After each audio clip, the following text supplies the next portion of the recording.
Buenas noches. Es es muy importante en primer lugar porque marca el inicio del nuevo gobierno israelí que tanto ha costado conformar luego de 3 elecciones y también marca algo que es fundamental, que es esta vinculación tan clara que se ha hecho entre el gobierno republicano del presidente Trump y el gobierno del primer ministro Benjamín Netanyahu. Creo que esta coexistencia y esta coordinación total de los intereses es algo fundamental para la política exterior de los Estados Unidos en Medio Oriente y para los principales temas de la agenda de política exterior de Israel. De ahí la importancia.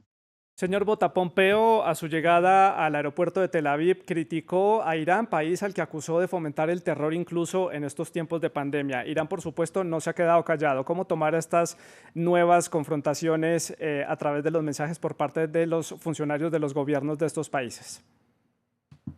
Creo que hay que entenderlo como un capítulo más de esta guerra retórica que se mantiene de manera ininterrumpida desde hace más de 4 décadas entre Estados Unidos e Israel y que ahora sobre todo se está fortaleciendo por la situación geopolítica que se vive.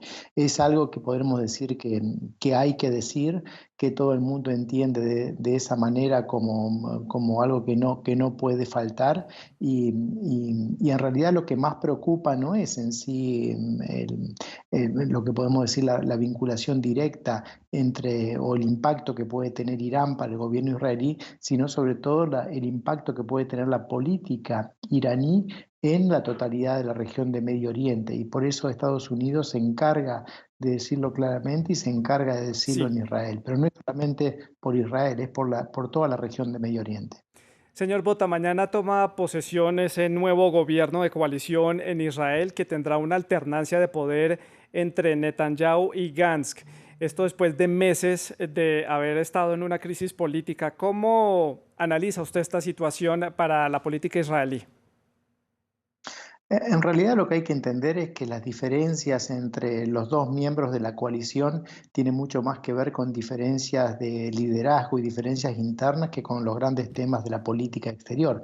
Eso tal vez nos hace pensar que en los temas que realmente le interesan al Estado de Israel y que hoy se manifestó en la conferencia de prensa, esto es coronavirus, de qué manera está impactando eso a Israel, la posición de Irán y su política regional, o el futuro del proceso de paz con los palestinos, no va a haber una diferencia significativa y por lo tanto no se va a ver afectado por estos cambios.